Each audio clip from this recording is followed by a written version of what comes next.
Guys আসসালামু আলাইকুম। দেখো এখন রাত 9টা 40 বাজে। এখন আমি নুডলস রান্না করতেছি। এই যে নুডলসটা সিদ্ধ হয়ে গেছে, এখন আমি ছেঁকে নিই।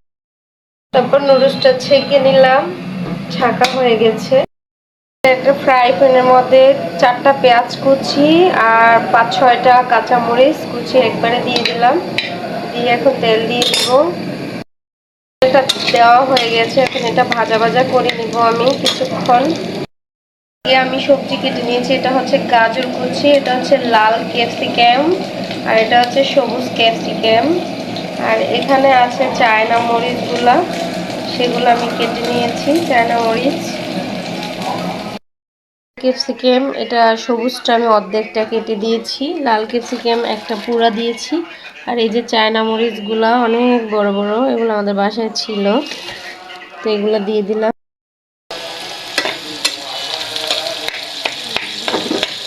পেঁয়াজ মরিচ ভাজা ভাজা করে নিচ্ছি, আর একটু লাল হয়ে আসলে তারপরে এখানে 4-5টা ডিম দিয়ে দিব।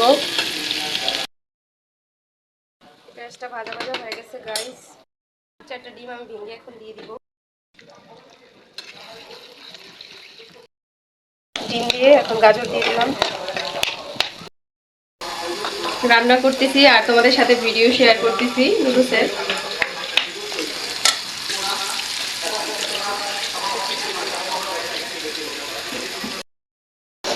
ক্যাপসিকাম, ধনিয়া পাতা, লাল ক্যাপসিকাম, টমেটো সবকিছু দিয়েই আমি নুডলসটা রান্না করে ফেলেছি, বাট বাকিটুকু আমি ভিডিও করতে পারিনি।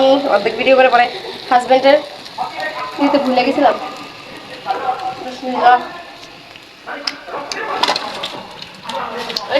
বলতে পারবা এগুলো হচ্ছে বট।